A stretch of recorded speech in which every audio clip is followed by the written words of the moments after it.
Napoli are currently languishing mid-table in Serie A after some pretty successful campaigns, but that doesn't mean that they should be taken lightly. This is the same team that won 2-0 over Liverpool to start their Champions League campaign, and they settled for a 1-1 draw at Anfield. They are a deeper team than Barcelona, and Gattuso will have his choices to keep the Blaugrana guessing. Today we're looking at 5 players that Barcelona should watch out for. Hi, I'm Dan Hilton. This is the Barcelona Podcast, YouTube exclusive.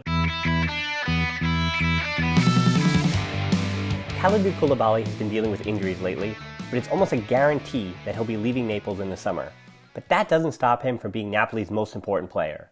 Gattuso has kept the 4-3-3 of his predecessors, including Carlo Ancelotti, and this attacking style doesn't work without a shutdown center back who thrives in one-on-one situations. Koulibaly is one of the best in the world in one-on-one situations. If he's healthy, Napoli are much better at the back.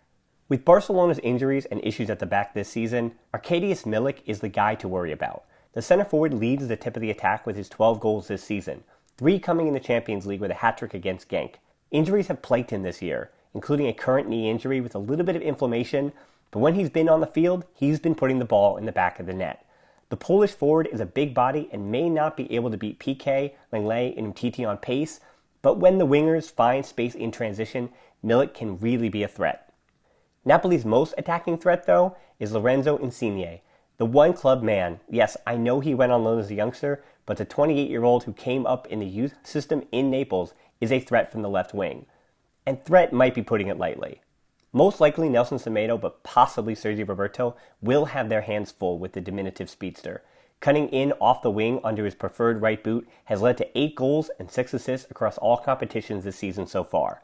Insigne is a man of confidence, as evidenced by his claims after the aforementioned 2-0 win over Liverpool at home in the group stage that Napoli are Liverpool's boogeyman. The name that should be most familiar with Culés is midfielder Fabián Ruiz, formerly of Real Betis. The transfer rumors oscillate between having the Spaniard join Barcelona and Real Madrid for around 70 million euros, but for now, he's been a mark of consistency in Napoli's midfield. A fine left foot and box-to-box athleticism are his strengths, but honestly, the most impressive thing about him is that he doesn't have any glaring weaknesses.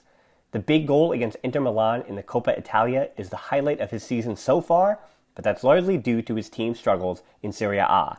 The 5th pick is the one that's most up for debate. The elder statesman Dries Mertens has only played 50% of minutes this year, but he's had a hand in 25% of Napoli's goals. 11 goals, 5 of which came in the Champions League, and 5 assists are the current season marks for the Belgian striker. There's a good chance that he doesn't even start in the game if Milik is healthy, but he has some big goals in his career, and he shouldn't be taken lightly. Even though the stars for Napoli exist in the back and up front, I think this tie will be decided by the midfield. Barca have Busquets, De Jong, Artur, Vidal, Rakitic, while Napoli counter with Ruiz, Demme, Zielinski, Alan, and Lobotka. Even Riqui Puig can see a comparison in fellow 20-year-old Eljif Elmas, the Macedonian maestro who is having a breakout campaign in Italy. While Barcelona got the better of Napoli in the preseason, and Napoli have been struggling in Serie A, I still wouldn't take them for granted. These two teams have shared Diego Maradona, so there is plenty of history between the two, even though this is the very first time that they've met in official competition. All this said, Barcelona should still be the favorite in the tie.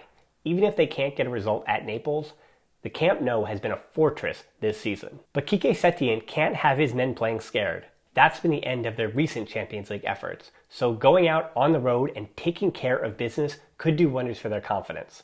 I'm also a little confident that you're going to hit that like button and subscribe, and until next time, Forza Barca.